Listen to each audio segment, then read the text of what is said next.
Bismillahirrahmanirrahim. Assalamualaikum warahmatullahi wabarakatuh. Waalaikumsalam. Alhamdulillahilladzi khalaqal mauta wal hayata liyabluwakum ayyukum ahsanu amalan. Asyhadu an la ilaha illallah wa asyhadu anna Muhammadan abduhu wa rasuluh. Allahumma sholli ala Muhammad, Allahumma sholli ala Muhammad, Allahumma sholli ala Muhammad. Rabbi shrah li sadri wa yassir li amri wahlul 'uqdatam min lisani yafqahu qawli. Segala puji bagi Allah yang menciptakan kehidupan dan kematian, yang menguji siapa di antara kita yang amalnya paling baik. Mudah-mudahan perjalanan kita, pertemuan kita hari ini menjadi wasilah yang membuat kita dipanjangkan umurnya dalam kemanfaatan, diluaskan rezekinya dalam keberkahan, dan kelak dipertemukan dengan orang-orang yang kita cintai di surga yang penuh kenikmatan, insya Allah. Hari ini hari yang spesial, alhamdulillah bisa berkunjung dan bermain ya ke teman-teman Sif Media, juga Masjid Nurul Falah. Alhamdulillah sering main ke sini, nongkrong di sini. Kalau ngisi di beberapa perusahaan yang ada di sini ya, di sekitar ini banyak kantor. Biasanya sholatnya ke sini ya, alhamdulillah bisa ikut ngisi di sini juga. Kali ini mau bahas soal resolusi dan insya Allah akan dibagi ke dua sesi ya. Sesi kali ini akan bahas resolusi dari segi pemahaman. Jadi saya tuh punya tagline buat diri saya, kalau menghadap dan berdoa sama Allah tuh, ya Allah, aku tuh pengen jadi orang yang ngajak orang lain untuk finding the right way to think about things ya. Pengen ngajak orang itu untuk nyari cara yang paling tepat untuk memikirkan sesuatu. Makanya belajar psikologi, terusnya S1, S2, S3 ya. Pengen gimana caranya orang tuh kalau mikir tentang sesuatu itu pakai cara yang paling tepat gitu ya. Dan ternyata juga banyak logika-logika berpikir yang kurang tepat, yang membuat kita jadi overthinking ya, mudah baper dan lain-lain. Nah, termasuk biasanya ini menahun tiap tahun itu orang kalau di akhir tahun senang ngomongin soal resolusi. Nah, resolusi itu kemudian jadi sebuah istilah untuk menunjukkan sebuah target atau sebuah tujuan. Nah, di awal saya pengen meluruskan dulu istilah resolusi. Kalau di psikologi itu sebuah istilah itu disebut sebuah variabel, dan variabel itu pasti punya sifat ya. Nah, ketika dia punya sifat, maka kita akan tahu itu tuh untuk apa. Nah, salah satu sifat variabel adalah mempersyaratkan sesuatu, termasuk resolusi. Jadi kita hanya bisa beresolusi, ada syaratnya. Jadi manusia itu nggak bisa ujuk-ujuk beresolusi. Nanti saya akan jelaskan ya lebih detail. Dan penggunaan kata resolusi juga suka salah, penggunaan kata resolusi itu. Salah itu dalam artian resolusi itu merujuk pada keinginan.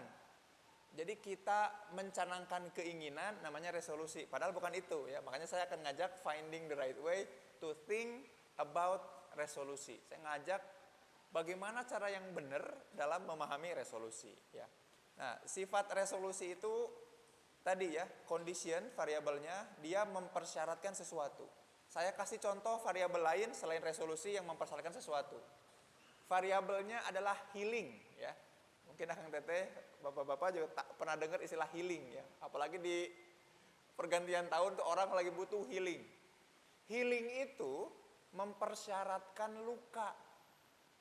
Jadi kalau orang tidak luka, nggak bisa healing. Kebayang nggak sampai sini ya? Jadi tangan lagi apa ya? Lagi mau motong bawang misalkan ya, gak sengaja keiris jari, itu luka. Nah, nanti ada proses namanya healing. Luka itu menutup, nah gitu ya. Jadi healing itu sebuah proses yang mempersyaratkan luka. Jadi orang tidak bisa ujuk-ujuk butuh healing, gak bisa, dia butuh luka dulu ya. Nah, itu yang penting. Jadi kalau misalkan ada karyawan gitu, nah ini saya sering ngisi di corporate, di perusahaan tuh ngomongin ini. Bapak Ibu HRD ya, human resource atau human capitalnya, personalianya, kepegawaiannya, kalau ada karyawan yang mengajukan cuti dengan alasan healing, buru-buru tolak. Kenapa? Karena kalau alasannya healing, dia bukan butuh cuti, dia butuh konseling. Ya gitu ya. Kalau luka fisik mah enak, healingnya jelas ya, pakai obat merah gitu ya, di plester ya, yang penting pendarahannya selesai dan macam-macam lah ya. Tapi kalau luka-luka psikologis kan nggak bisa dideteksi kan gitu ya, perlu konseling, berarti datang ke ahlinya. Nah tadi variabel healing itu mempersyaratkan luka. Maka kalau ada yang mau cuti, ini saran saya kepada HRD kepegawaian ya, dan juga para personalia. Kalau ada orang yang mau cuti terus dia bilang healing, jangan di ACC, diajak konseling. Tapi kalau orang itu bilang mau refreshing, perbolehkan. Karena tujuannya memang refreshing. Karena orang jadi salah kaprah soal healing. Naik ke gunung, ngomongnya healing ya. Jalan-jalan staycation di hotel, bilangnya healing. Nah, dan ini ngaruh banget ya. Jadi walaupun satu kata, tapi salah niat, kata itu salah dipergunakan, pulang dari tempat healing, mangga bisa dicek, dites psikologi sekalian. Pasti yang ada orang itu akan merasa hampa. Coba aja silakan teman-teman cek ya. Orang yang ngakunya, punten ya saya mau healing dulu 2 hari, datang, dan nggak tiba-tiba jadi produktif, enggak. Pasti akan ngeganggu kinerja yang ada di situ. Nah itu yang bahaya ya, kalau healing nggak benar-benar healing. Makanya orang-orang yang butuh healing ya harus konseling.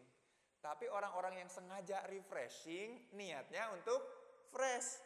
Balik lagi ke tempat kerja, balik lagi ke aktivitasnya, mestinya jadi makin fresh ya. Nah itu contoh kata healing ya. Ini nyebutin contoh healing supaya kita bisa memahami nanti soal resolusi. Jelas ya sampai sini ya? Nah, resolusi juga mempersyaratkan sesuatu. Jadi kita tidak bisa tiba-tiba punya resolusi. Kita tidak bisa tiba-tiba berresolusi, nggak bisa. Resolusi harus ada syarat ya. Makanya ketika di-share di teaser kemarin, ya, itu nggak bisa tiba-tiba, oke, tahun 2023 nikah. Itu bisa ujug-ujug begitu. Itu mah kepengen nikah, berarti ya. Tahun 2023 punya 200 juta, nggak bisa gitu, nggak bisa ujug-ujug. Harus ada persyaratan dulu untuk bisa meresolusi. Nah, apa syaratnya? Nah, belum ke sana, tenang dulu ya. Kita ngomongin dulu soal resolusi. Kata resolusi biasanya disematkan pada lembaga-lembaga yang tinggi, ya, lembaga-lembaga lumayan lah, lembaga-lembaga yang banyak orangnya, lembaga-lembaga permusyawaratan gitu ya. Contohnya misalkan resolusi PBB, nah, gitu ya. Apakah berarti PBB punya keinginan, punya harapan, punya ekspektasi? Kan bukan. Tapi PBB itu kemudian apa? Nah, kita masuk ke persyaratannya. Si resolusi itu, Akang Teteh, Bapak Ibu semua, jamaah sekalian, mempersyaratkan apa? Masalah gitu. Jadi kalau healing syaratnya adalah luka, kalau resolusi syaratnya adalah masalah. Kita tidak bisa beresolusi kalau tidak ada masalah. Jadi sekiranya Akang Teteh, teman-teman semua tidak ada masalah, nggak bisa beresolusi. Aku nggak punya masalah finansial, tiba-tiba mencanangkan pengen 200 juta, nggak bisa. Harus nyari masalah yang resolusinya adalah 200 juta, baru nyambung tuh. Mudah-mudahan kebayang sampai sini ya. Aku punya masalah apa? Yang resolusinya adalah nikah teh, so nggak bisa aja ujung-ujung yang nikah, nggak bisa. Masalah apa nih yang ada pada diriku yang bisa selesai dengan menikah resolusinya? Nggak bisa tiba-tiba ada cek mama aku nanya wae, mama aku ada tetangga nanya wae, nggak bisa. Itu mah bukan masalah, itu mah nanya. Kalau masalahnya pertanyaan, resolusinya adalah jawaban kan gitu ya. Kenapa belum nikah? Acan. Kapan nikah? Luka kan tinggal gitu. Nah makanya resolusi mempersyaratkan masalah. Nah pertanyaannya gini, kalau kemudian kita emang nggak boleh gitu kan? Kita punya resolusi tapi nggak berawal dari masalah. Nah yang muncul adalah kehaluan, ya halusinasi. Kita tidak punya objeknya, kita membangun objek itu.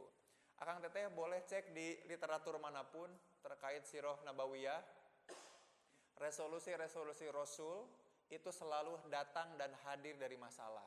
Sebelum Rasul jadi nabi, umur 38, 39 ya, itu mulai intens. Jadi sebelumnya dari umur 25-an tuh Rasul senang berkhalwat, menyendiri, menyepi untuk kemudian merenung dan berpikir. Nah, objek berpikirnya teh apa? Bukan ngadi-ngadi ya, bukan mengada-ada objek berpikirnya. Objek berpikirnya adalah masalah. Jadi makanya kalau Akang teteh umroh, datang ke sana, lihat ya posisinya kan ada di bukit, di atas, bisa melihat banyak hal di situ. Nah, pada zaman itu tuh banyak hal yang kelihatan. Rasul melihat, oh ternyata kalau orang itu kemudian punya sesembahan, yaitu patung, maka dia akan memberikan untuk si patung yang akan disembah ya, Lata Uzza itu ya. Dia misalkan nyembelih kambing. Kambing disembelih, aku sembelih kambing ini sebagai korban untuk engkau. Sesembahanku kepada engkau duhai Lata dan Uzza gitu ya. Terus dibiarin aja. Dibiarin itu tuh. Kebayang ya, lama-lama jadi bangke kan bau dan itu tuh lama-lama jadi masalah, ya enggak? Masalah kesehatan. Makanya kenapa orang-orang Mekah ketika melahirkan anak buru-buru memberikan anaknya, menitipkan anaknya untuk disusui sama orang-orang di desa. Itulah sebabnya Rasulullah punya ibu menyusui. Kenapa? Karena tidak kondusif, satu, tidak kondusif untuk ngasuh secara sehat anak di situ. Karena posisinya banyak bangke, bangke makanan busuk. Ya kan sesembahan itu kan nggak pernah dimakan. Makanya dulu menarik ya, ada orang-orang yang menyembah roti, lalu dia lapar, dia makan rotinya. Duhai Tuhanku, mohon maaf aku makan engkau. Ya saking gak masuk akalnya lah. Nah itu dilihat oleh Rasul tadi dari puncak itu, di bukit itu. Merenung tuh, itu jadi objek berpikir. Dari objek berpikir itu, kemudian muncullah resolusi. Apa ya yang aku bisa lakukan untuk itu? Benar-benar sampai sini kebayang ya? Makanya ketika ada resolusi 2023, mestinya yang dicek itu masalah. Karena tidaklah kita kemudian diberikan kekuatan, diberikan kesanggupan oleh Allah, diperkenankan sebuah keterampilan, melainkan kita bisa menyelesaikan masalah. Jadi mas'ul. Mas'ul itu kan pemimpin. Pemimpin atas apa? Ya atas masalah. Makanya ketika Allah nyatakan la yukallifullahu nafsan illa wus'aha, itu artinya gini, tidaklah Allah memberikan beban kepada kita, melainkan dengan adanya beban itu kita naik keterampilannya, kan gitu ya. Ini yang paling sering kan soal nikah nih ya, yang akan tetap yang belum ya. Kenapa sih aku belum nikah? Ya karena barangkali belum ada masalah yang penyelesaiannya adalah lewat menikah. Atau barangkali kalaupun aku nikah belum ada keterampilannya, perlu ada masalah dulu. Orang relasi sama orang tua aja nggak bagus, ini minta nikah, kebayang nggak sih? Ngobrol sama orang tua enggak, melayani orang tua enggak, beberes di rumah jarang. Gimana bisa mengurusi rumah tangga kan gitu ya? Kebayang nggak ketika di rumah, misalnya kan sekarang lagi musim hujan, orang tua kita bilang, Kak, hujan, tahu kakak juga bisa lihat. Bukan itu kan maksudnya, Kak, hujan, ya cing hideng atau eta pepoean kan gitu ya. Maksudnya kan ke arah situ. Kak, hujan, iya aku juga tahu hujan itu proses kondensasi, percuma nyakolakeun kamu kan gitu ya. Ini tuh bener, hujan itu proses uap air, kemudian ditarik oleh awan, terkondensasi, turun hujan. Bukan. Kalau mama bilang hujan itu, tolong itu jahitan, you know jahitan? When we try to, itu tuh namanya ngambilin pepoyannya. Makanya nah gini, resolusi selalu mempersyaratkan apa? Adanya masalah. Jadi Akang Teteh jangan tiba-tiba beresolusi. Kalau Akang Teteh beresolusi, mangga aja silahkan cek dan evaluasi aja. Kecapai enggak? Udah moal itu, udah enggak. Cek Allah juga, kenapa aku harus mengabulkan sesuatu yang enggak baik buat engkau kan gitu ya? Ya Allah, aku ingin mobil Mercy, rek parkir di mana? Hey. Sanggup bayar bensinnya enggak? Hey. Bayar pajaknya bisa? Servisnya mau? Kan gitu ya. Mana mungkin Allah ngasih sesuatu yang kita teh enggak mampu untuk melakukannya. Ya Allah, aku ingin suami yang hafalannya bagus. Mau enggak nanti tiba-tiba suami, sayangku lanjutkan ayat ini. Kaf ha ya ain sod. Naon sok atuh siapa tuh? Gitu ya. Sadaqallahul adzim. Enggak bisa. Makanya resolusi selalu mempersyaratkan masalah. Kalau Akang Teteh, teman-teman semua bergeraknya beresolusi bukan dari masalah, itu sama dengan nyari-nyari masalah. Nah, jadinya kita tidak beresolusi, malah menambah masalah. Nah, mudah-mudahan, menariknya gini, kalau dari situ kita mau mengevaluasi diri, maka masalah ini akan muncul yang namanya resolusi. Nah, makanya poinnya, istilahnya, sebutannya namanya resolusi. Jadi resolusi itu mencari solusi lagi atas masalah yang barangkali terus-menerus terulang. Jadi ketika kita membangun resolusi, salah satu tugasnya adalah ngulik-ngulik soal masalah. Kang, emang nggak boleh punya kepengen? Nah, ini bahasannya menarik nih ya. Saya pengen ngasih tahu, saya sering banget ini ngulang-ngulang ngasih tahu ini. Bahasa Indonesia itu memang bahasa persatuan ya, Kang Teteh sekalian. Bahasa yang dibuat supaya orang mudah mengerti dengan bahasa itu. Tapi tidak mengekspresikan hal yang sebetulnya. Kan gitu ya. Contohnya kan kalau dalam bahasa Indonesia itu kan katanya simple, jatuh aja ya. Jatuh. Bagaimanapun posisi orang itu namanya jatuh. Tapi kalau bahasa Sunda itu beda. Posisi jatuh yang berbeda akan punya istilah yang berbeda. Sampai sini paham ya? Ti kosewa, ti sereule, ti jalike, ti gudubrak. Itu posisinya beda. Makanya bahasa Sunda atau bahasa daerah lain kaya untuk mengekspresikan sebuah perilaku. Nah, kita harus maklum kalau bahasa Indonesia bahasa persatuan, jadinya cuman jatuh. Termasuk ini, Akang Teteh, yang disebut dengan tujuan. Kalau di bahasa Indonesia, ya tujuan aja. Tujuan tuh bisa berbagai macam, tapi ketika ngomongin istilah ilmiah dalam ilmu psikologi, tujuan itu ada tiga hal yang kalau di bahasa Indonesia itu sama-sama tujuan. Yang pertama, tujuan itu destination. Tempat di mana kita ingin nyampe ke situ. Saya rumah di Kiara Condong, pengen ke Masjid Nurul Falah, punya tujuan kemana? Ke Nurul Falah. Gitu. Tujuannya ke sini. Tujuan, destinasi. Bisa nggak kita beda destinasinya pindah dan punya final destination kan gitu ya? Nah makanya serem ya kalau makanya gini teman-teman, ada orang-orang, ada kelompok akademisi, para ulama yang bilang kita tidak perlu punya tujuan hidup. Maksudnya ngomongin destinasi. Karena semua manusia mestinya destinasinya sama. Yaitu apa? Surga. Punten, ada yang beda nggak? Enggak kan ya? Insya Allah semuanya sama. Karena destinasinya sama. Our final destination sama. Kalau tujuannya destinasi. Makanya jangan kaget kalau ada orang-orang atau ulama atau akademisi yang bilang kita nggak butuh tujuan. Nggak butuh tujuan. Nah, makanya orang-orang ini yang dibutuhkan apa? Yang kita butuhkan bukan tujuan, tapi di mana kita berada. Itu yang paling penting. Nah, buat mazhab pertama nih ya. Kenapa? Karena gini, tersesat itu ketika kita bukan nggak tahu tujuan, bukan nggak punya tujuan. Tersesat itu kalau kita nggak tahu kita lagi ada di mana. Contoh, saya mau ke Nurul Falah, di jalan teh tiba-tiba bingung. Ari urang iya di mana kan gitu ya. Nah itu tuh tersesat, buru-buru ke pinggir, nanya ke warung, Pak punten, upami Masjid Nurul Falah di paling mana? Ah gitu ya, kita tahu tujuannya mau kemana, yang nggak kita tahu tuh kita ada di mana. Kebayang sampai sini ya? Maka di mazhab ini orang itu bilang kayak gini, ternyata aku nggak penting tahu tujuan, karena tujuanku adalah surganya Allah, deket sama Allah. Yang jadi masalah adalah jangan-jangan aku lagi tersesat. Kenapa? Karena aku nggak tahu aku ada di mana. Aku nggak tahu seberapa jauh aku sama Allah. Jangan-jangan aku tuh orang yang disesatkan sama Allah, ngerasa deket sama Allah dengan kerjaannya tuh menghina orang lain. Mana macan hijrah tinggali orang. Kan gitu ya. Itu yang bahaya tuh.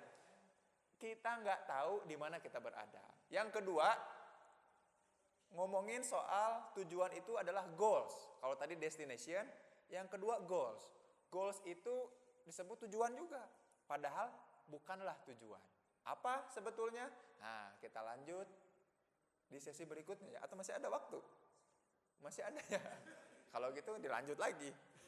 7 menit lagi. Nah, goals itu lebih tepat padanan katanya bukan tujuan ya, tapi capaian. Ini saya pernah melakukan penelitian eksperimen. Ini saya akan jelaskan agak panjang eksperimennya supaya Akang Teteh mengerti si mazhab kedua soal tujuan ya. Supaya nanti nyambung sama resolusi. Jadi jangan-jangan Akang Teteh yang aku canangkan itu bukan resolusi, tapi tujuan yang berbeda mazhab. Wah, keren ya. Yang kedua adalah goals. Saya kalau Akang Teteh pernah main kartu, di satu pak kartu tuh ada 52 kartu. Ada 2 warna ya, merah dan hitam, ada 4 bentuk kan gitu ya. Ada yang keriting, ada yang kayak tahu gitu ya, ada yang hati, ada yang sekop kan gitu ya. Nah, saya minta orang untuk membuka tumpukan kartu. Jadi dia buka, ini apa kartu apa, dia simpen. Nah, tugas dia selama setengah menit itu sebanyak mungkin mengkategorisasi kartu. Ya, ini mudah-mudahan bisa dibayangkan ya. Jadi ini ada satu pak kartu, dilihat, oh ini simpan di sini.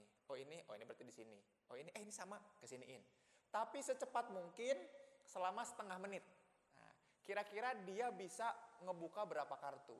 Kayak gitu. Dicobalah sama orang-orang itu ya, saya eksperimenin. Mereka buka kartu, ternyata bisanya di 20 angka 26. Jadi ada 26 kartu yang dalam setengah menit berhasil mereka buka dan kategorisasi ke tempatnya. Kayak gitu ya. 26 kartu dalam setengah menit. Nah, terus kemudian saya bagi ke 3 kelompok. Ada kelompok pertama ke ruangan yang A, kelompok kedua ke ruangan yang B, kelompok ketiga ke ruangan yang C. Ke ruangan yang A, saya bilang gini ke mereka. Akang Teteh udah dapat tadi ya 26 kartu? Iya, oke. Sekarang silahkan Akang Teteh tentukan. Di kesempatan kedua ini, Akang Teteh mau buka kartu kira-kira dapat berapa. Dia disuruh memprediksi. Prediksi jaya ya. Diminta untuk memprediksi. Kira-kira ini ya. Maaf intermezzo itu mah ya. Kira-kira berapa kartu yang bisa dia buka gitu. Nah, di kelompok yang ini si orang-orangnya mulai mencanangkan, oke ya, kayaknya aku bisa 30. Aku bisa 35. Aku bisa 27 katanya gitu. Nah, di kelompok yang ruangan kedua, saya nggak bilang apa-apa, saya antep. Kita coba lagi ya. Kita coba lagi di kesempatan kedua. Di kelompok yang ketiga, saya bilang gini, Akang Teteh tuh 26 tuh nggak bagus. Akang Teteh mesti nyampe ke angka 30 di kesempatan kedua. Jadi yang ini nentuin sendiri, yang ini nggak diapa-apain, yang ketiga mah dipaksa. Apa yang terjadi Akang Teteh? Menarik nih hasil eksperimennya. Yang nggak diapa-apain, hasilnya hampir sama sebelumnya. Malah cenderung turun trennya. Rata-rata di 26, jadi rata-rata di 25 atau 24, gitu ya. Ini yang nggak diapa-apain, artinya orang ini nggak punya goals, nggak punya target, nggak punya capaian. Di orang-orang yang dipaksa targetnya, ngedeketin, kebayang nggak? Diminta 30, tadinya 26, rata-rata di 28 atau 29. Yang menarik nih yang ini nih, yang mencanangkan sendiri goalsnya, gimana? Selalu lebih dari apa yang dia tentukan. Wes, ada mazhab kedua nih. Kita ternyata penting punya goals. Di mazhab kedua ini dia akan ngomong, oh kata siapa nggak boleh punya tujuan? Justru penting punya tujuan. Asalkan apa tadi? Detail, konkret, dan dekat. Sekali lagi, detail, konkret, dan dekat. Kenapa? Karena buka kartu. Karena dia udah mencoba sebelumnya, kebayang ya? Udah nyoba sebelumnya 26 kali. Maka dari situ dia bisa mencanangkan, aku mau 35 dan yang dia capai berapa? 37. Standar deviasinya 2 atau 3 ya. Berarti kalau dia mencanangkan 35, biasanya naik 2 atau 3-nya. Ya 37, 38 gitu. Oh, ternyata punya goals itu penting. Dan gini, orang-orang yang punya goals, Akang Teteh ibarat filosofi main bola. Kalau ya kan sekarang lagi Piala Dunia ya, buat teteh-teteh yang belum tahu juga nggak apa-apa, nonton aja dulu ya Maroko gitu ya. Maroko menyebabkan serangan jantung ya. Oh, beda ya. Oh, mohon maaf ini bapak-bapak soalnya. Nah, coba kalau kita lihat di filosofi sepak bola, di daerah pertahanan sendiri itu biasanya passing-passing bola itu aman dan santai ya nggak? Orang dengan tenang bisa passing-passing, tapi sekalinya kita dekat ke gawang lawan, itu mah udah mulai sliding, bukan cuma ke kaki, bahkan ke kepala sliding, sikut, banting, wah luar biasa. Tapi orang-orang yang tahu goals, ngerti filosofi itu. Artinya apa? Ketika aku makin sulit, dia makin bersyukur. Kenapa coba Kang Teteh? Karena dia sadar bahwa dia lagi dekat sama goals, gitu. Makanya sekalinya gol, kan gitu ya, enak. Orang-orang yang tahu filosofi goals tahu kalau aku pedih, susah, payah, artinya aku makin dekat sama goals. Nah makanya quotes-nya tuh gini, menuju ke puncak itu perjalanan pasti mendaki, kan gitu ya. Pendakian tak pernah mudah. Kalau lagi nurun emang nyaman, tapi kan kita nggak tahu turunnya kemana. Iya, turun ke Maret ya, ke toko kelontong, ke Borma, kemana. Ini mah turunnya ke jurang, coba kan nggak asik. Makanya ternyata goals itu penting, berpayah-payah itu penting. Ini bab kedua. Jadi tujuan yang destinasi kita nggak butuh. Tapi tujuan yang dalam arti goals, capaian kecil, ringan, dan konkret kita mesti punya. Nah pertanyaannya balik lagi.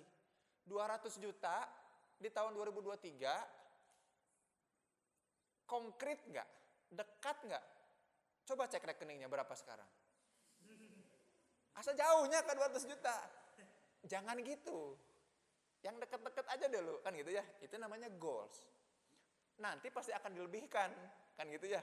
Asal tadi konkret, dekat, dan memang kita konsisten dan udah kebayang, udah pernah mengalaminya, dekat, konkret, dan udah pernah kebayang, udah pernah ada. Sama sekali 0, pengen tiba-tiba 200 juta, nggak bisa. Ya kan kita mah, apalagi yang anak muda ya, pengen tuh tiba-tiba nyampe itu 100 aja. Nggak pernah pengen di 1 dulu gitu, enggak. Sekali mulai itu pengennya 100 aja, enggak. 1 dulu. Lalu nanti besoknya jadi berapa? Oh jadi 2. Oh berarti kelipatannya jadi 2, jadi 3 kan gitu ya. Nah kita mah nggak pernah gitu. Nah makanya goals itu penting, tapi kalau itu detail, konkret, dan juga kemudian dekat. Jangan sampai kita membuat hal-hal yang nggak bagus. Nah yang ketiga, bisa diteaserkan? Kang Andika udah mulai bisa ya sekarang aja, udah mulai dekat. Yang ketiga, supaya enak motoknya.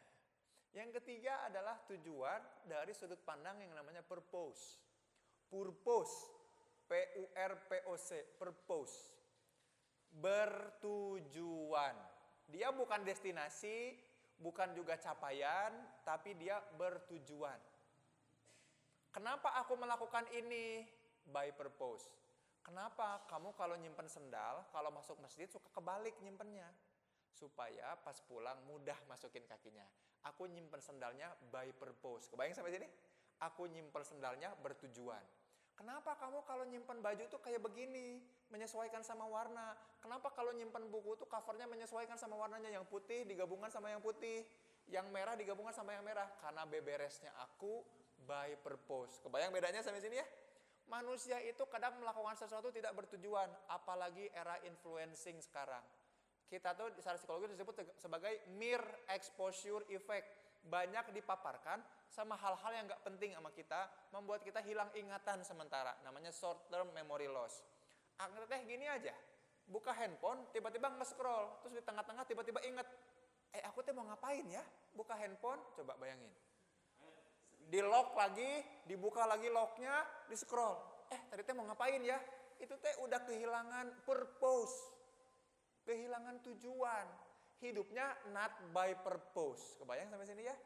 Atau lama-lama masuk ke sebuah ruangan, lupa, hari aku mau kemana, mau ngapain. Tiba-tiba ke dapur pak, nah orang di dapur gitu. Hidupnya not by purpose. Maka apa yang perlu dilakukan? Nah dari situ kita mulai melangkahkan kaki, berjalan untuk siap-siap beresolusi. Nah, seperti apa cara beresolusi yang tepat dan mengelola masalah supaya jadi resolusi yang paling pas? Nanti setelah insya Allah sholat isya. Ya, hatur nuhun. Wallahu a'lam bishawab. Assalamualaikum warahmatullahi wabarakatuh. Bismillahirrahmanirrahim. Alhamdulillahilladzi arsala rasulahu bil huda wa dinil haq yudhhiruhu 'ala dini kullih wa kafa billahi syahida. Rabbi shrah li sadri wa yassir li amri wahlul 'uqdatam min lisani yafqahu qawli. Allahumma sholli ala Muhammad, Allahumma sholli ala Muhammad, Allahumma sholli ala Muhammad. Sahabat-sahabat, teman-teman semua, mari kita lanjutkan kembali ya. Jadi mudah-mudahan di sesi 1 tadi sudah mulai kebayang ya. Sudah mulai ada mindset pemahaman baru terkait resolusi. Enaknya kan kalau sudah memahami sesuatu, memang tahapan ilmu dalam di pendidikan barat kan sebenarnya 3 ya. Sesuatu itu disebut ilmu kalau 1 kita bisa kemudian memahami, menjelaskan, memprediksi, kemudian punya kendali. 4 itu. Jadi kalau udah punya 4 itu kita orang yang berilmu gitu ya. Orang yang berilmu itu orang yang paham apa maksudnya, bisa menjelaskannya, mampu memprediksi kalau itu terjadi, lalu punya kendali. Nah, harapannya pertemuan kali itu kan sesimpel itu. Kita paham apa itu resolusi, bisa menjelaskan mana yang resolusi, mana yang bukan. Bisa memprediksi, oh kalau aku punya resolusi seperti ini, maka arah pikiran, perasaan, dan gerak aku ke arah sana, kan gitu ya. Dan punya kendali, resolusi ini bakal kecapai. Maka tidak ada lagi kata tidak tercapai resolusi, kalau makna resolusinya benar. Nah, resolusi itu kemudian, ciri resolusi itu kemudian tercapai, indikatornya 3 tadi. Ketika kita kemudian punya tujuan. Tujuan dalam arti yang pertama, yaitu apa tadi ya? Aku jadi lupa. Destination, tahu destinasi, tapi kita nggak butuh itu. Makanya kita butuh tahu, butuh mendeteksi kita ada di mana. Yang kedua, soal goals ya, bahwa kita butuh capaian-capaian. Dan yang ketiga, by purpose. Apapun yang kita lakukan harus bertujuan. Gitu ya, jangan sampai tidak bertujuan. Nah, resolusi itu ujungnya adalah 3 hal tadi. Kalau kita tidak punya 3 hal tadi, itulah masalahnya gitu. Jawaban dari pertanyaannya, apakah aku punya resolusi? Kita mulai dari yang pertama aja ya. Yang pertama itu terkait dengan destinasi ya, terkait dengan destinasi. Kan tugas kita bukan nentuin destinasi, karena final destination kita mah udah fix, udah jelas. Ya, makanya kan ketika ditanya di awal tadi kan, ada nggak yang punya destinasi lain selain surga? Nggak ada ya. Maka yang terpenting bukan soal surganya, itu mah udah jangan dipikirin lagi. Yang dipikirkan adalah kita sekarang saat ini seberapa jauh dari surga. Sok mangga akang teteh buka maps. Ketika buka maps kan simple ya. Tentukan destinasinya di mana, kita tahu kita di mana, lalu klik direction. Nah enak, oh kebelah dia, jalur tercepatnya kemana, nah itu yang harus kita cari. Nah kalau akang teteh pengen punya resolusi, maka yuk cari dulu di poin 1 ini. Ari abdi sim kuring teh sekarang ada di mana? Nah mulai merenung ya, mulai merenung. Karena gini, pertanyaan orang-orang yang kena krisis yang namanya quarter life crisis, pertanyaannya yang itu tadi. Lagi melakukan aktivitas kegiatan kerjaan, tiba-tiba jebret aja ngahulang. You know ngahulang? When we don't know what to do in certain situation, padahal kita selalu melakukan itu. Tiba-tiba ngahulang we, dan pertanyaannya pasti sama. Orang teh rek naon sih kieu teh kan gitu ya. Orang teh rek kikieuan wae gitu. Walaupun yang kita lakukan bermanfaat ya, bareng sama komunitas, selalu gaul sama orang soleh, selalu aja di tengah-tengah itu tiba-tiba muncul pertanyaan itu. Ari orang teh rek kikieuan wae gitu. Nah, itu tuh ciri bahwa kita kayaknya nggak betul-betul tahu kita tuh ada di mana posisinya. Ini tuh ngarah kemana sih? Kebayang nggak sih? Kita melakukan sesuatu, ini nggak, nah itu jadi masalah. Maka resolusikan itu. Aku ada di mana ya? Aku seberapa jauh ya sama Allah? Aku lagi ngapain ya? Aku lagi ngerjain apa? Mulai sadari apa-apa yang dilakukan. Nah, biasanya tool psikologisnya, alat psikologisnya kayak gini Kang Teh. Akang Teteh coba aja ya, membuat daftar kegiatan aktivitas dari mulai bangun tidur sampai tidur lagi, didaftarin, di list apa aja yang dilakukan.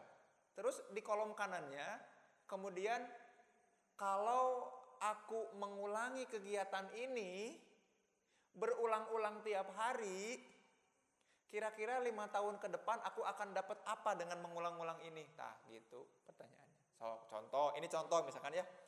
Ada momen-momen di mana jam 2:30 sambil nunggu waktu asar di tempat kerja, aku main game. Misal, ini misal ya. Dan itu rutin tiap hari aku ulangi, kurang lebih durasinya 15 menit gitu ya.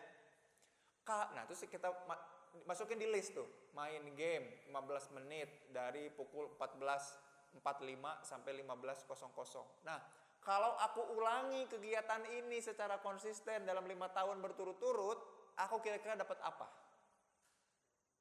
Kalau enggak, kalau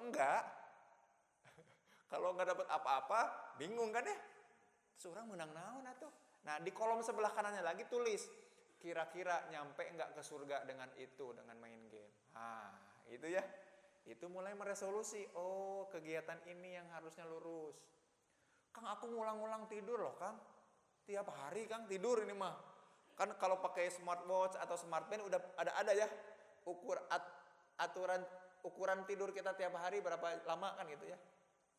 Bahkan sampai detail situnya, apakah deep sleep ya, light sleep atau REM yang matanya tuh berkedut-kedut gitu ya. Tanda lagi ada dinamika psikologis di dalamnya. Nah, maka kita cek tuh. Kalau aku ulang-ulang setiap hari tidur aku gitu ya, kira-kira aku dapat apa? Makin dekat nggak sama Allah?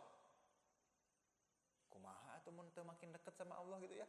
Makanya, nah ini salah satu mitos yang saya sering banget ditanyain soal ini. Kang, kalau saya mau dapat jodoh, istihoroh, terus di mimpi tuh nggak muncul apa-apa, kumaha? Dah mau lewat mimpi istihoroh mah. Mimpi itu hanya muncul pada orang-orang yang adab tidurnya benar.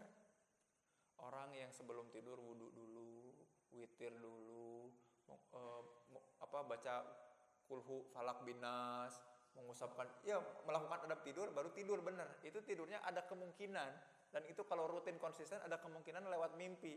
Istihoroh itu kan lewat ketetapan hati ya. Tiba-tiba, nah hanya nggak dikasih jawaban wah, itu kan berarti keraguan ya, berarti enggak kan gitu. Simple. Nah, dari tidur aja, Kang, Teh, coba cek. Tidur kita, itu bener nggak, rapi nggak? Pelor misalnya, nempel, langsung blek, gitu, hilang aja. Nah, itu kan juga sesuatu yang nggak kita kontrol. Kan kebayang ya, kita bisa memahami resolusi, kita bisa menjelaskan resolusi, kita bisa punya prediksi soal resolusi, tapi kita nggak punya kendali. Nah, itu yang perlu diresolusi. Nah, makanya jangan jauh-jauh. Si poin pertama soal destination itu ngajak kita untuk melihat saat ini, here and now. Akang teteh, Islam itu agama yang here and now. Bahasa gaul di dunia persilatan psikologi sekarang namanya mindful. Psikologi mah udah tiba heula. Psikologi Islam mah udah tiba heula, psikologi mah baru. Dan mindfulnya psikologi mah tanpa objek. Mindfulnya Islam mah dengan objek. Objeknya adalah makin dekat sama Allah. Namanya khosyah, khusyuk kan gitu ya. Makanya kenapa sholat itu harus khusyuk. Sama aja kayak sholat itu harus mindful. Tahu betul apa yang dibaca kan gitu ya. Makanya kalau terapi mindfulness itu simple, cuman bernapas. Bernapas, tarik nafas Akang Teteh. Hembuskan. Sadari nafasnya, itu tuh ngajak kita sadar. Mindful. Sholat itu ngajak kita sadar terus 5 kali sehari, itu tuh minimal. Kan gitu ya. Itu tuh ngajak kita, tapi mindfulnya ada objeknya, yaitu apa? Khusyuk atau khosyah. Kita tuh sampai takut sama Allah, takut Allah kecewa. Jadi khosyah itu bukan serem ya, bukan khauf ya. Kalau khauf itu takut yang serem. Takut yang, jadi kalau kita ketemu maung, itu khauf apa khosyah ya? Khauf ya, maung kan gitu ya. Gak mungkin ada maung. Salut gak mau, kan gak gitu. Itu takut yang serem. Ini mah khosyah tuh takut mengecewakan, takut Allah gak cinta lagi, takut Allah tuh gak ngasih lagi perhatian. Sholatnya khusyuk. Jadi mindfulnya Islam mah ada objeknya. Nah, kehidupan kita coba di list dulu nih.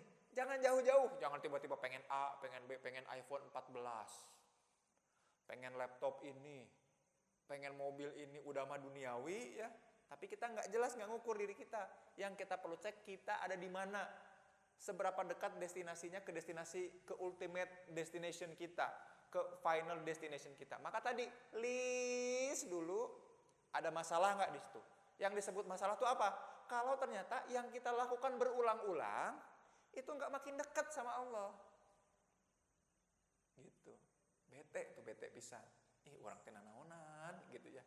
Makanya coba cek kerjaannya, ngobrolnya, diskusinya, jalannya, nulisnya, postingnya, komennya, ngomongin orang lainnya. Itu tuh makin dekat nggak kita sama Allah?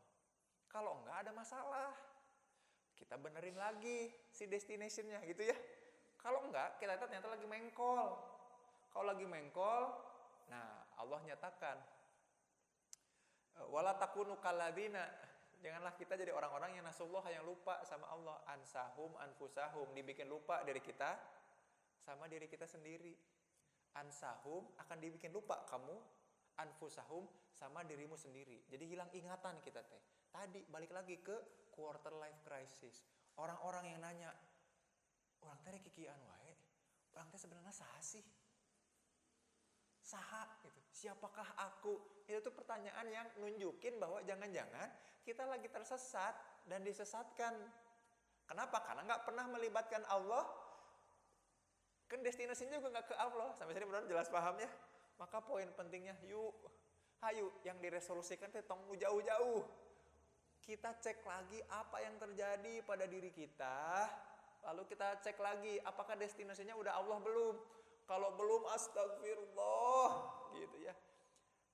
Teman-teman jangan mencanangkan apa-apa. Kalau ini udah beres mah, si diri udah tahu ada di mana mah, jalur mah yang punya jalur, ya enggak? Kita buka maps, ya Allah, aku pengen ke titik destinasi ini, namanya surga. Aku tahu aku berada di sini, tolong tunjukkan jalur yang paling cepat, kan gitu. Lebih-lebih dari artificial intelligence, ya. Kita percaya sama bikin muka kita lebih cakep, ya. Tapi kita nggak percaya, ya Allah, aku pasrahkan, aku ada di titik ini, ya Allah. Aku pilih titik ini, tolong arahkan ke sana. Mau dipungkal pengkol ke Allah mah. Makanya kan kita suka berdoa ya ketika sholat tuh ihdinas siratal mustaqim, kan gitu.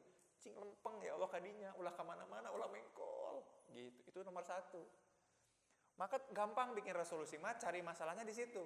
List dulu, cek destinasi. Ah jauh, imah nyasar gitu ya. Aku sekarang betul-betul nyasar. Ya, penyanyi dangdut ya nyasar. Oh nasar. Oke, terus nomor 2 sekarang.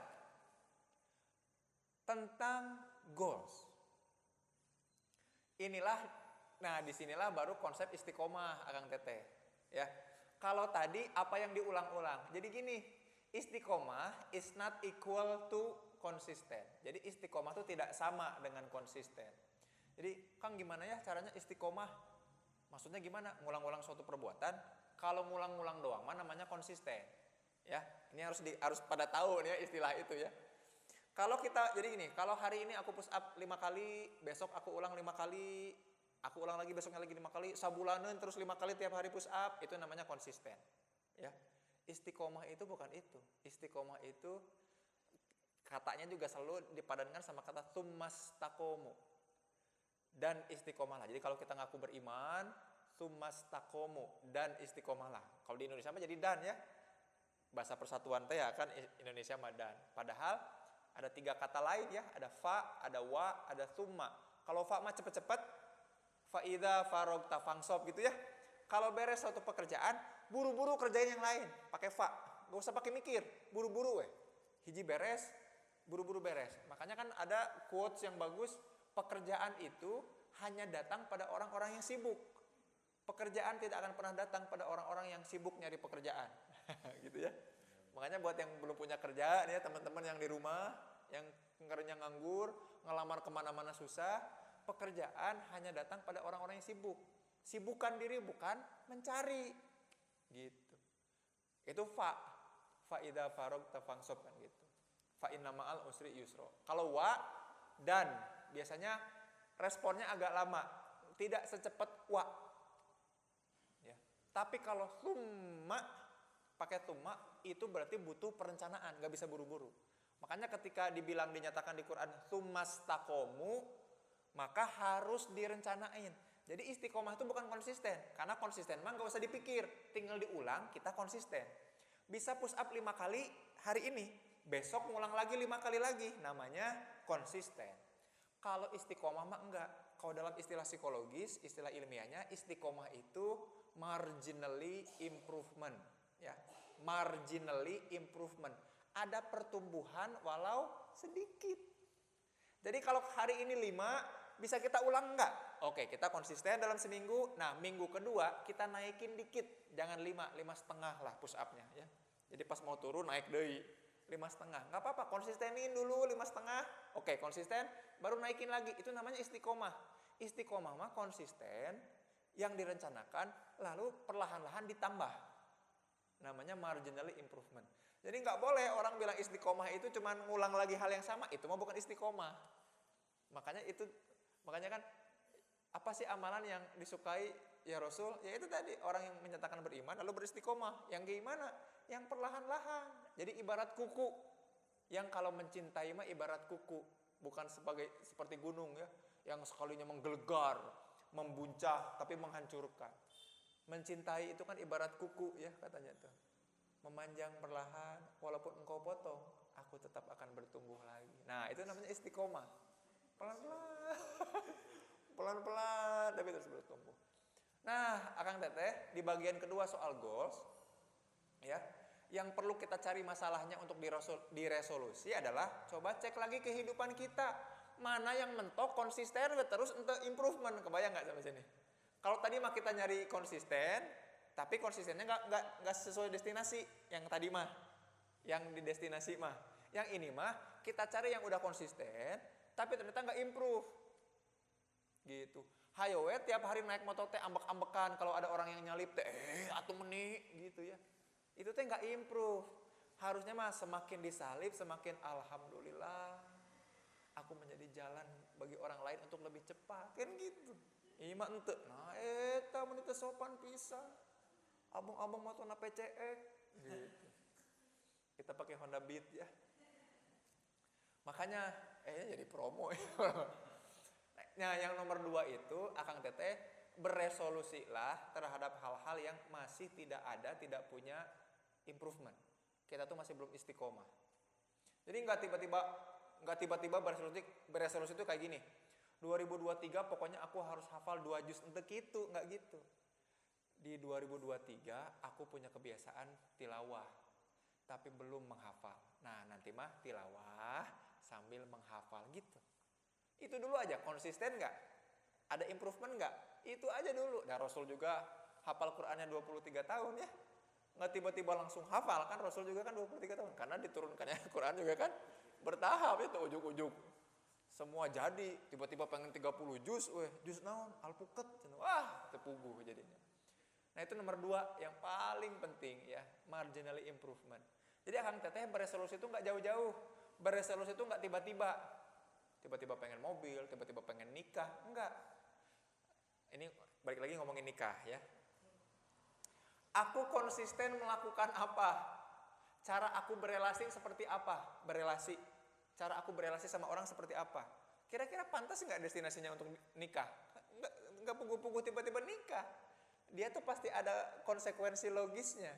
Oke, aku tingkatkan aku konsisten untuk nyapa orang.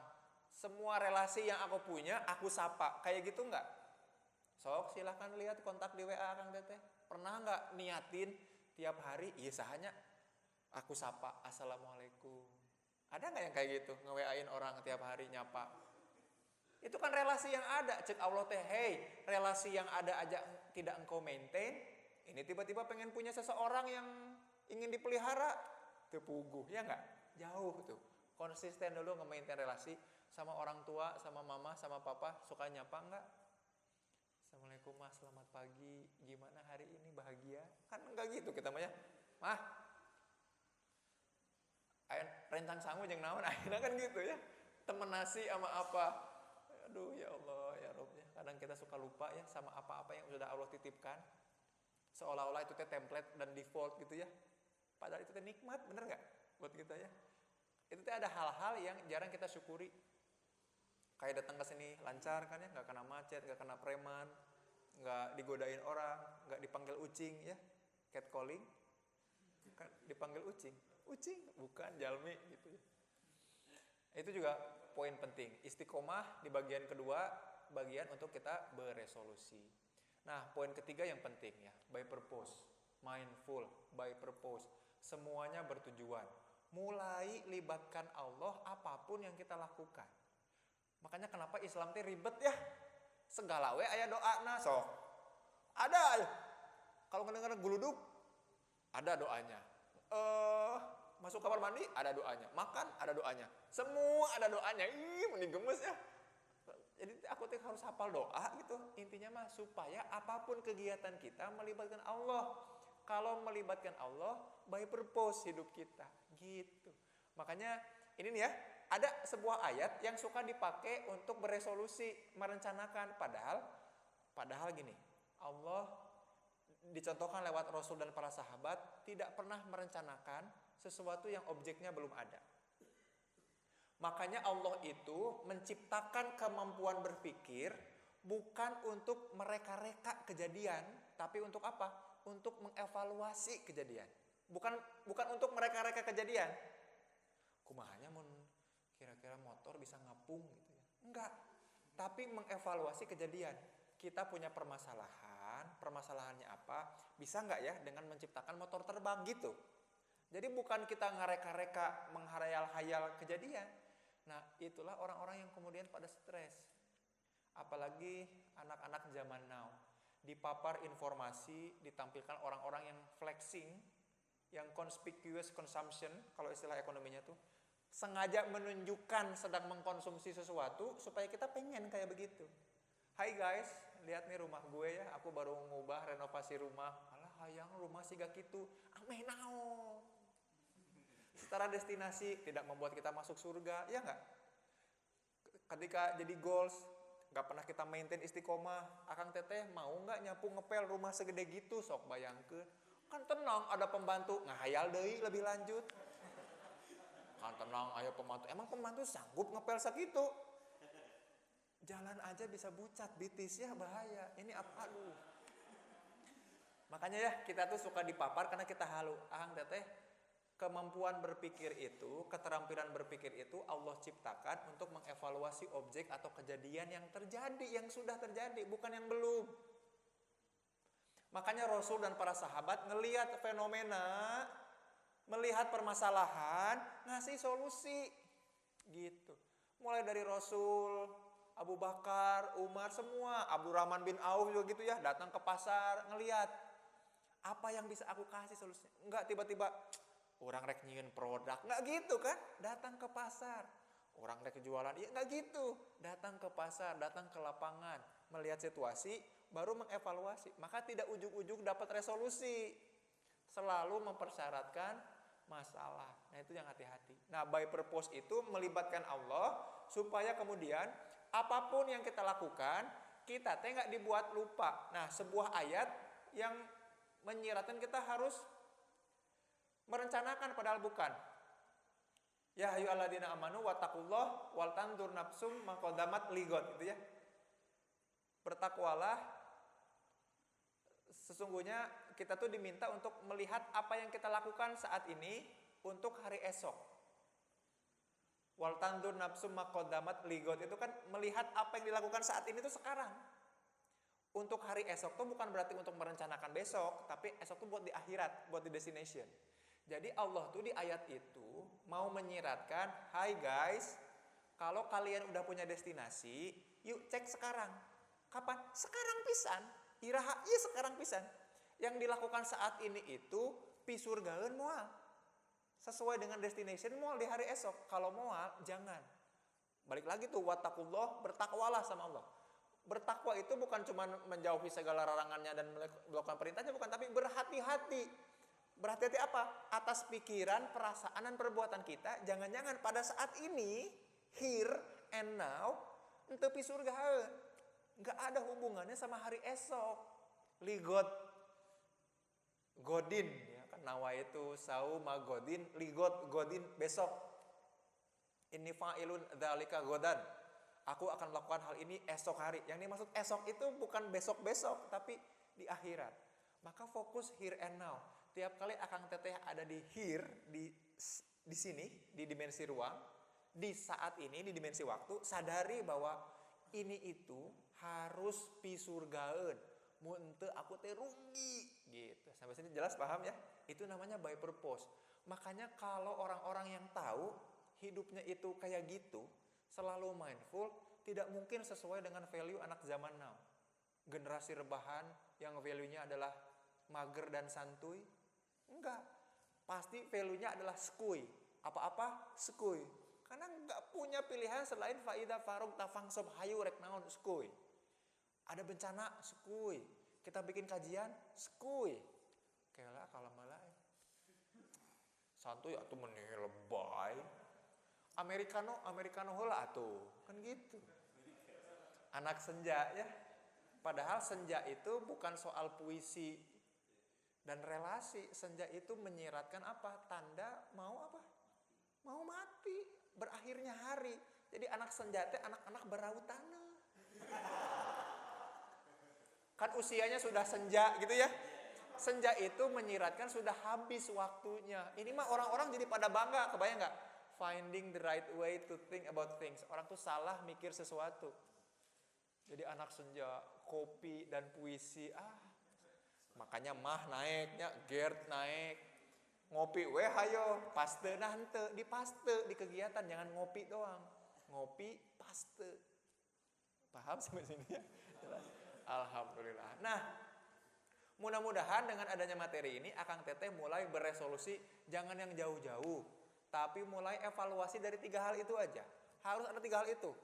Aku harus punya tujuan yang bermazhab destination yaitu surga, tujuan yang membuat aku punya goals berupa karya yang dekat-dekat nggak jauh, dan everything I do walaupun itu nggak ada goalsnya itu by purpose-nya itu selalu Allah.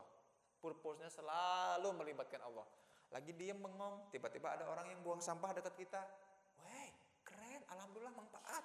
Nuhun, kita buangin. By purpose semua, karena ingat ada Allah di sisi kita. Makanya Allah bilang, wala takunu kalladzina nasullaha, jangan lupa sama Allah, ansahum anfusahum. Ulaika humul fasikun. Itulah orang-orang yang fasik. Udah jadi orang fasik mah ngeramal juga salah ya. Ada orang fasik ngeramal di Twitter, setiap pertandingan salah. Geus puguh manehna teh fasik ya. Idja'akum fasikun fatabayyan. Ada orang-orang fasik datang ya. Itulah kita bikin clear dulu. Mudah-mudahan sampai sini jelas. Kita lanjut ke sesi tanya jawab paling ya. Mungkin ada 2 atau 3 pertanyaan sebelum kita akhiri sama-sama. Allahu a'lam bishawab. Saya kembalikan maka ke Kang Dika. Barangkali ada yang mau nanya, kalau enggak juga enggak apa-apa ya. Kita bisa pulang. Ya, boleh buat kalau sama ladies atau brothers yang mau bertanya, kami persilakan. Ladies ada? Ada? Gak apa-apa kalau mau nanya, aku kasihin mic-nya. Ada yang mau nanya? Oke. Dibantu sama teman-teman ladies, boleh?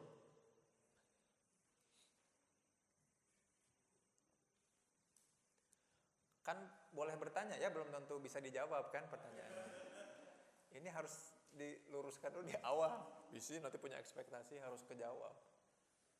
Mangga teh. Waalaikumsalam.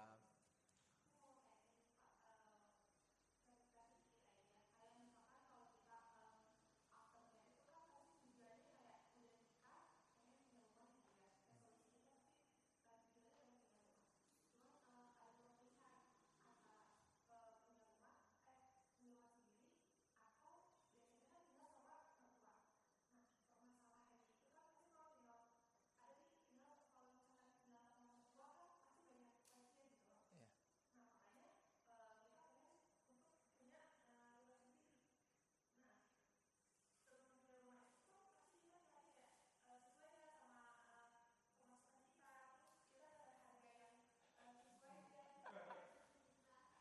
Tuh.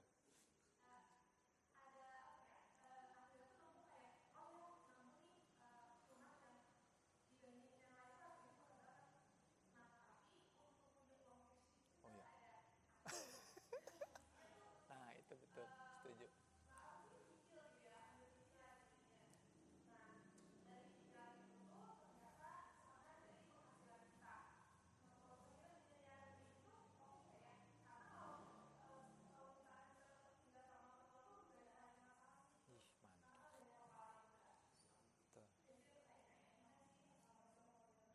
Waalaikumsalam.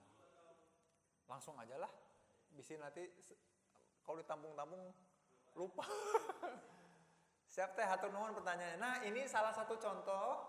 Kemudian kita menentukan goals, capaian, atau menentukan kepengen berdasarkan logika berpikir yang kurang tepat. Istilahnya namanya ad populi. Orang-orang itu, nah itu kan kata-kata gitu ya. Orang-orang itu biasanya abis nikah itu punya rumah. Karena ya namanya juga membangun rumah tangga kan gitu ya. Tapi Coba cek sejarah-sejarah di sirah ya. Apakah itu yang terjadi? Kan enggak juga ya. Apakah misalkan ya kita kalau nikah tuh harus punya rumah sendiri, harus berpisah, mandiri? Enggak, berkeluarga itu aku gabung sama keluarga besar. Gabung sama visi misi keluarga besar. Makanya tugas menikahkan tuh, tugas menikah itu bukan tugas individu, tapi tugas institusi. Di Qur'annya kan sebutannya wa ankihu, dan nikahkanlah, bukan dan menikahlah. Jadi kalau teman-teman banyak yang single, yang salah pemerintah, institusinya. Mestinya pemerintah yang menjodohkan. Wa ankihu ayyama minkum wasolihina min ibadikum wa aimaikum. Tugas pemerintahlah, tugas institusi lah, lembaga terkecil termasuk keluarga yang menikahkan orang-orang yang masih sendiri. Gitu. Lalu untuk apa? Makanya kalau cek keluarga terbaik di Quran, ada keluarga namanya Imron ya. Innallaha astofa Adama wa Nuhan wa ali Ibrahim wa ali Imron. Adam, Nuh disebut personalnya, tapi wa ali Ibrahim disebut keluarganya. Pakai kata alun, ali bukan usroh, bukan zuriat. Kalau usroh keluarga inti, ayah ibu anak. Kalau zuriat ayah ibu anak, cucu, buyut. Kalau alun, ayah ibu anak, cucu-cucu ke bawah juga ke atas.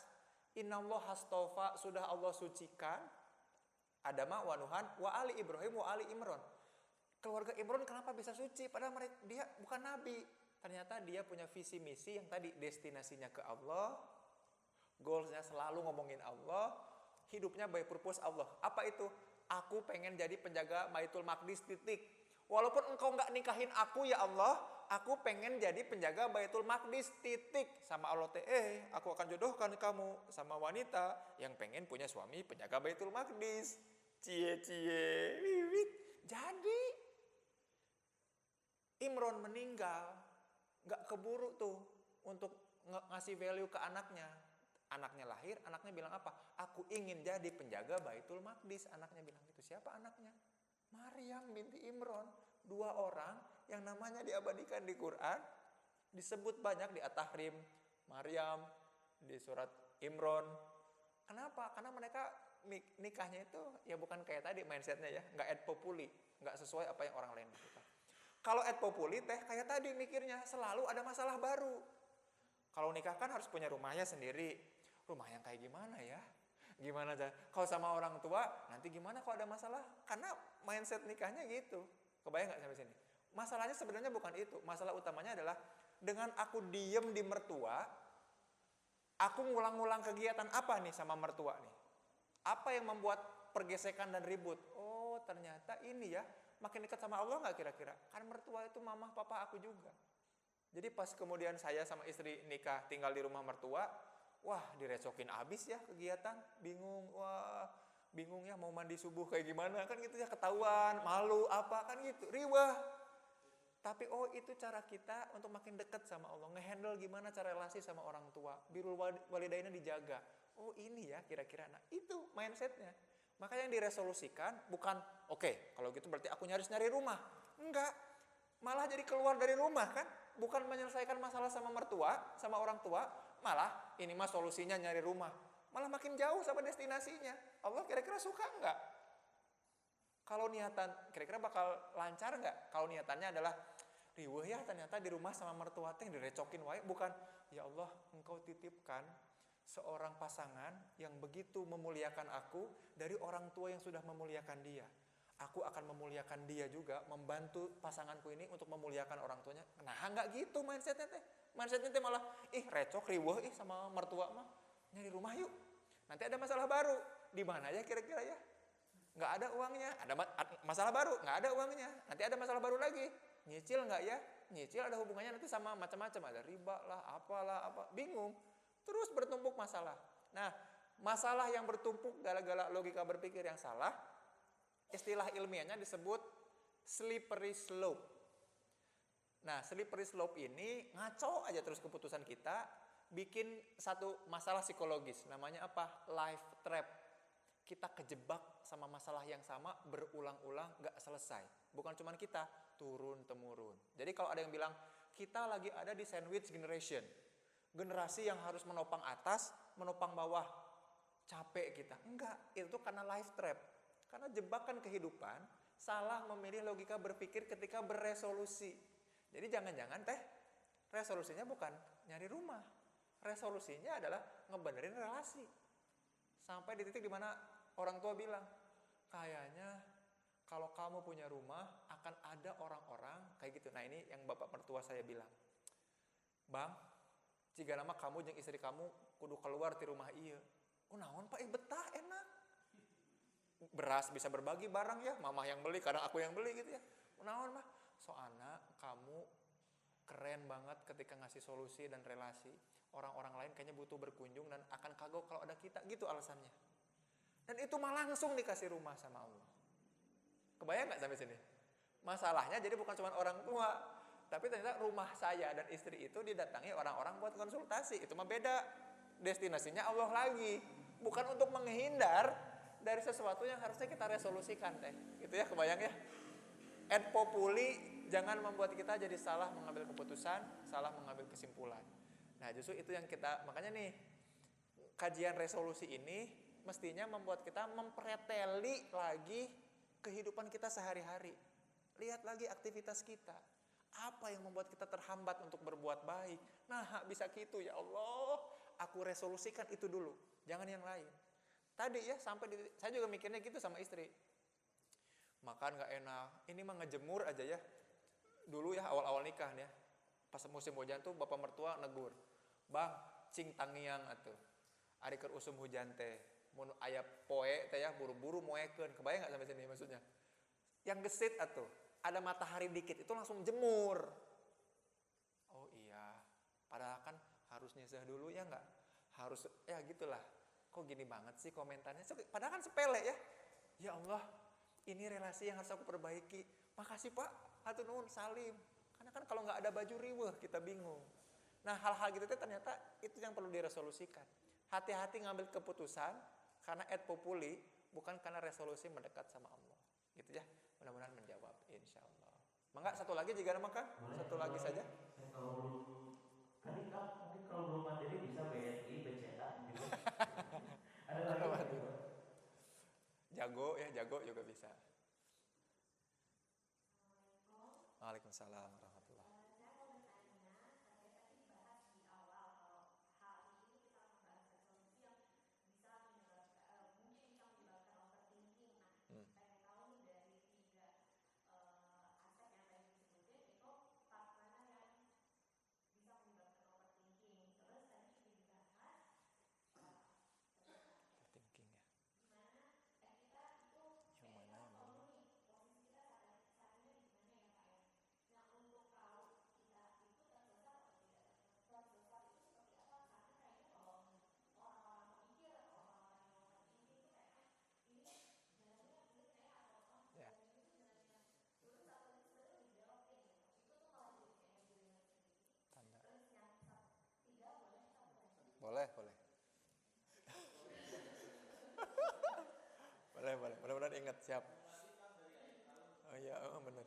Satu lagi sih tadi saya agak kurang jelas mendengar aja kalau yang bilang takut sama Allah, takut Allah kecewa, takut Allah marah, apakah itu kategori haus atau itu adalah yang benar gitu. Terima kasih ya Mas. Yang kedua tadi apa ya? Aku jadi lupa. Gimana cara mengukur Oh, mengukur ya. yang overthinking atau tipikal pemikir atau suka terlibat sama permainan Ukuran nggak tahu diri ada di mana ya. Oke, siap. Oke, aku tulis dulu ya, bisa lupa nih. Yang pertama soal overthinking. Overthinking itu bukan judul lagu ya. Ada judul lagu overthinking. Dan itu definisinya bukan gitu. Overthinking itu gini. Kita memikirkan banyak hal di satu waktu. Itu namanya overthinking. Banyak hal di satu waktu. Atau gini, membuka banyak file di satu tempat. Membuka banyak tab browser, itu overthinking itu. Itu cirinya, gitu aja. Kalau teman-teman membuka banyak tab browser dan nggak pernah bisa fokus di satu dalam waktu yang lama, itu namanya overthinking. Sesimpel itu. Nah, di mana peluang overthinking? Di mana-mana. Di tiga-tiganya kita bisa overthinking. Belum selesai satu pekerjaan, kita udah mikirin yang lain, ngebuka yang lain, ngungkit yang lain, terngiang yang lain. Jadi distraksi semuanya. Nah, itu bahaya. Makanya kenapa? Makanya kenapa kita butuh untuk bisa fokus dan mindful di satu titik. Makanya kan latih nafas yang mindful, latih makan yang mindful, Kang Teh. Namanya mindful eating, baca doa yang benar, nyuap yang benar, ngunyah yang disadari, kan gitu ya. Rasul itu di As-Sama'il Al-Muhammadiyah ada berbeda-beda ya. Ada yang bilang 8 kali kunyahan, malah ada yang bilang 32 kali kunyahan. Coba kebayangkan berarti lama ya kalau kita mindful aja makannya. Makan bubur yang diaduk atau tidak gitu ya. Makan bubur, ngunyah 8 kali. Baru telan. Itu kan mindful tuh. Sambil dinikmati, ya Allah engkau ciptakan bubur, apakah bisa disanguan ya Allah. Udah mah bubur disanguan, itu ada orang Indonesia. Soalnya tipe kepribadiannya sanguin ya. Semua harus disanguan ya. Overthinking itu kayak gitu cirinya teh.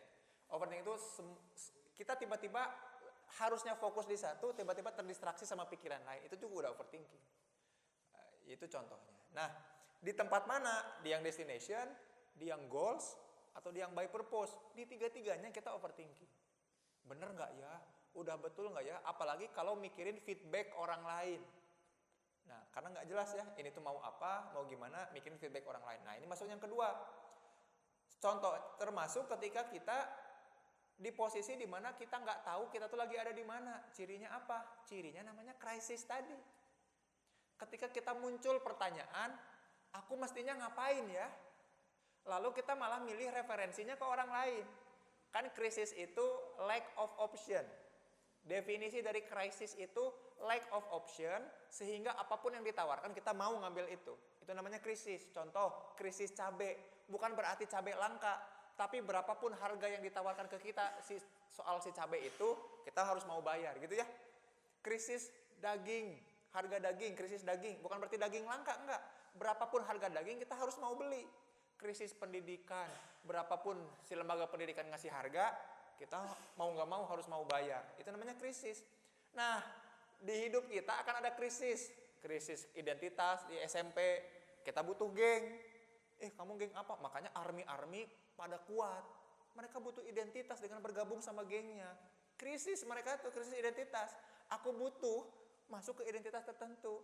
Jimin, Taehyung, gitu. Makanya masuk ke situ karena aku nggak punya identitas.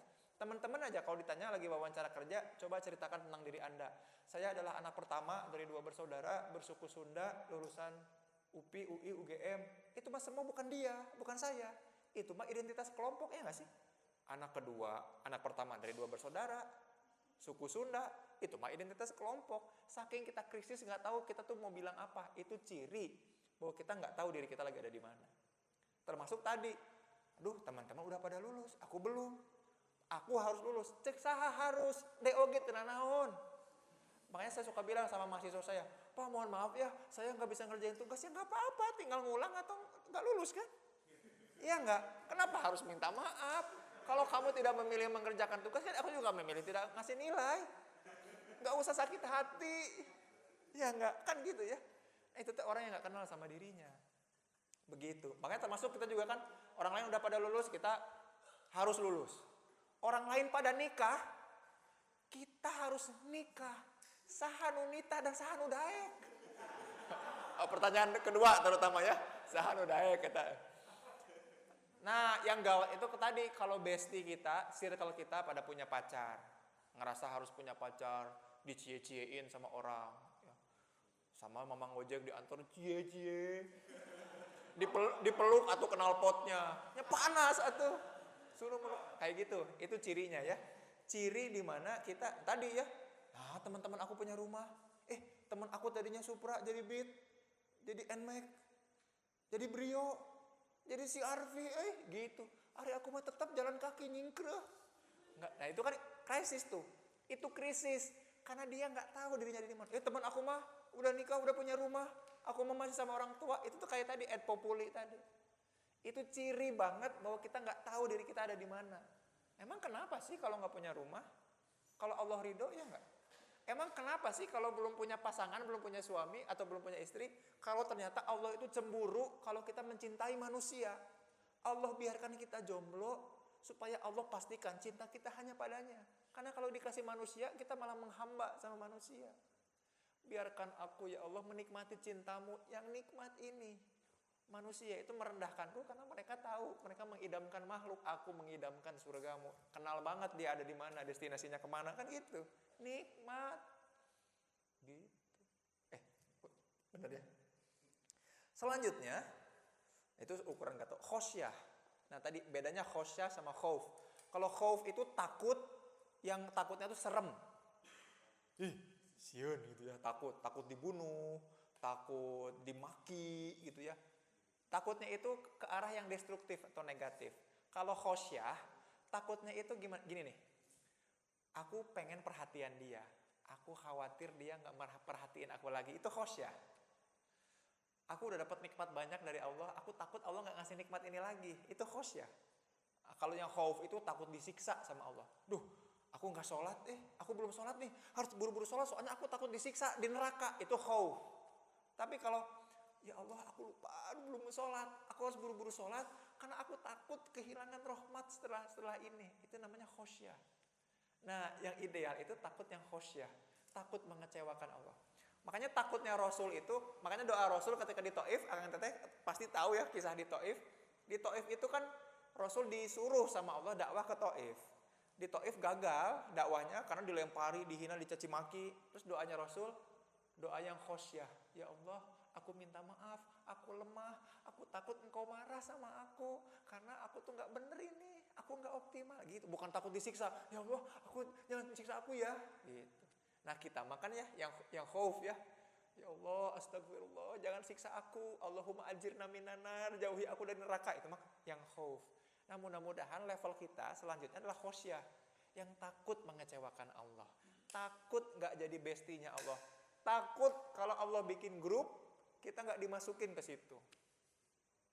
Apalagi ya, takut kalau kita posting Allah nggak nge-like, takut nggak di-reshare sama Allah di hadapan malaikat-malaikatnya. Itu yang takut yang khosyah. Tapi untuk pengenalannya nggak apa-apa, khauf dulu ya, ditakut-takuti yang membuat kita menghindari. Tapi lama-kelamaan bangun khosyah tadi. Nah caranya ya tadi, yang itu tuh yang nomor 3, point by purpose, dengan melibatkan Allah. Karena kemudian dengan terus melibatkan Allah, kita akan dibuat khosyah. Kalau udah khosyah mah khusyuk, sholat juga ya, gitu. Nikmat aja. Makanya saya sih menganjurkan ya, kalaupun mau bikin resolusi yang belum pernah, yaitu pastikan tiap hari itu ada waktu atau momen kita untuk menangis. Saya selalu memaksa diri untuk menangis setiap harinya. Itu penting banget. Menangis karena, terutama yang paling sering adalah menangis karena tidak ada yang bisa ditangisi. Nah orang itu cerik, ya Allah, jangan-jangan ini karena hatiku bebal gitu. Ya gak sih? Jadi sholat tahajud tapi nanti cerik-cerik. Jangan-jangan hati aku teh udah keras, ya Allah, itu nangis karena itu. Penting itu teh nangis teh. Makanya lalaki cerik. Terus lalaki kudu kumaha? Menerken kenteng kan enggak ya? Tetap soal emosi mah harus begitu. Wallahu a'lam bishawab. Akang Teteh di tahun 2023 mudah-mudahan saya menyaksikan testimoni Akang Teteh yang menunjukkan bahwa Akang Teteh sudah jadi pribadi yang lebih baik, lebih layak untuk kemudian ngasih solusi ke umat ya, terutama ke diri sendiri, minimal ke diri dan relasi-relasi terdekat insya Allah. Dan mudah-mudahan dengan begitu kita jadi wasilah jalan hidayah seperti halnya Rasulullah yang dengan perilakunya dan konsistensinya juga istiqomah jadi jalan hidayah bagi banyak orang insya Allah. Allahu a'lam bishawab. Saya izin pamit. Assalamualaikum warahmatullahi wabarakatuh.